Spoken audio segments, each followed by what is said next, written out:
teacher. So for today's video, let's tackle about the different tribes of the Philippines. The Philippines is home to numerous indigenous peoples encompassing over 110 ethno-linguistic groups, many of whom are concentrated in the Cordillera Administrative Region and Mindanao, with some in the Visayas area. These groups, including the Igorot, Dumad, and Mangyan, maintain distinct cultures, languages, and traditions, often facing challenges like poverty and discrimination. So, let me explain to you the three tribes in the Philippines that I choose, which is the Ifugao, Kalinga, and the third one is Igorot.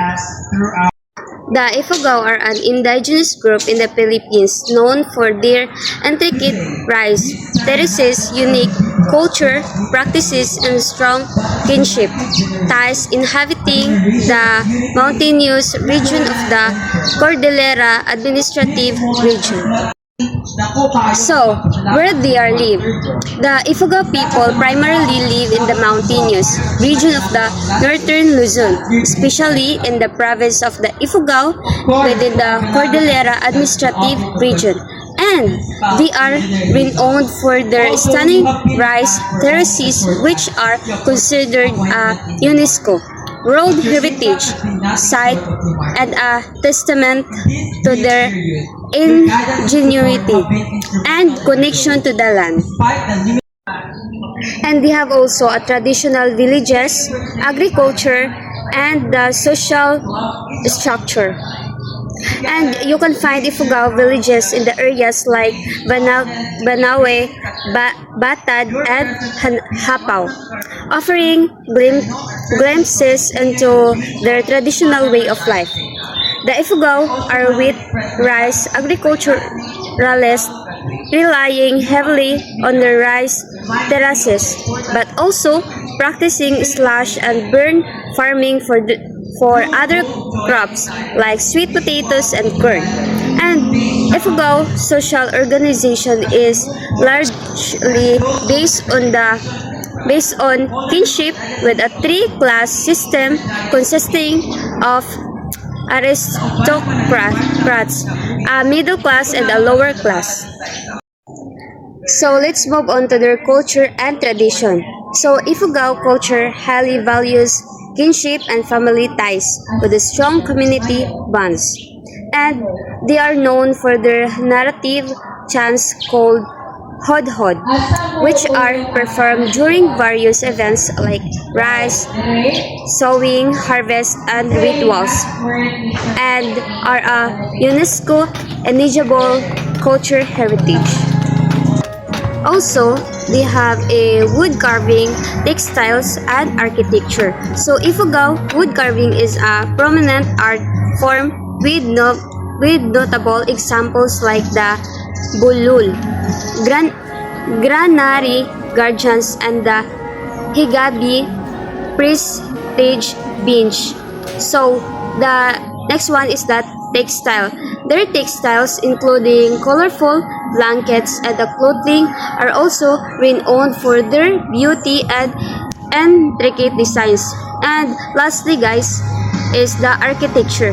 So Ifugao huts are characterized by the square-shaped wooden floors, windowless walls, and pyramidal Dutch roof, often elevated from the ground for protection. So let me explain to you about the religion, music, fest, and rituals. So first is the religion. The Ifugao have an indigenous religion with belief in numerous gods and spirits, often associated with sacred objects like the Bulul. And the second one is the music. Music plays a role in Ifugao courtship practices, with men visiting women to sing romantic song and women replying in song. And the last one is the fest and rituals.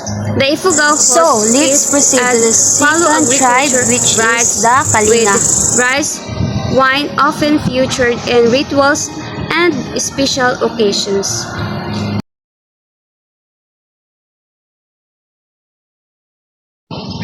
The Kalinga people are an indigenous ethnic group in the Cordillera Mountain range of the northern Philippines, known for their elaborate costumes and personal ornamentation, earning them the nickname Peacock of the North. They are also known for their Bodong peace pacts and traditional social structure based on the kinship. So where they are live? The Kalinga people's essential domain is in the Cordillera Mountain range, especially in the drainage areas of the Chico River and its tributaries. And their elaborate costumes and the personal adornments have earned them in the nickname Peacocks of the North. So let's proceed to their history, if they are colonized by the Spaniards or not. So the Kalinga people, along with other groups in the Cordillera Autonomous region, were not colonized by the Spaniards. And during the Spanish occupation of the Cagayan Valley, the Kalinga people who live on the eastern side of Grand Cordillera were known for their head hunting raids on lowlanders. So now let me tell you about their social structure and culture. Kalinga society is organized into endogamous groups stemming from Budong trade alliances. They have a unique institution of peace pacts called Budong, which minimize traditional warfare and headhunting and reinforces kinship and social ties. And the Kalinga community is based on strong kinship relations with the kinship group being the primary social unit. And Southern Kalinga people are known for their distinct octagonal houses. So, Southern Kalinga have adopted rice terracing techniques from the neighboring Buntuk people. So let's move on to their other notable aspects. So first is the crops. The Kalinga are known for their distinctive basketry, pottery, and wood and metal crops. And the next is the tattoos. Southern Kalinga are particularly known for their elaborate tattoos, which they also use on axe blades, pottery, and textiles. And next is reed rice. Reed rice from Kalinga and Ifugao is a staple food, particularly in the municipalities of Lubuga and Pasel. And next is the slow food movement.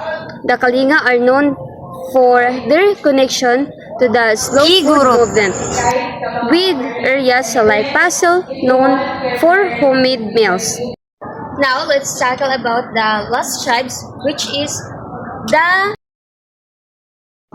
the Igorot are indigenous peoples residing in the mountainous regions of northern Luzon, Philippines, known for their distinct culture, traditions, and languages, often classified into several ethno-linguistic groups. Just like the previous tribes, the Igorot, they inhabit the Cordillera Mountain range in northern Luzon. Meaning of the term Igorot is a Tagalog term meaning mountaineer. While often used as a general term, Igorot encompasses several distinct groups, including the Isnig Apayao, Kalinga, Buntok, Ifugao, Kankanayi, and Ibaloy. The Igorot languages belongs to the Northern Luzon subgroup of the Philippines languages, which are part of the Austronesian family. What are their traditional practices? So first is metalworking. They are known for their skills in metalworking, particularly in iron and brass. The second is weaving. Weaving is another important traditional craft. And the third is animal sacrifice. Animal sacrifice is a common practice in the religious ceremonies. And last is the belief in spirits.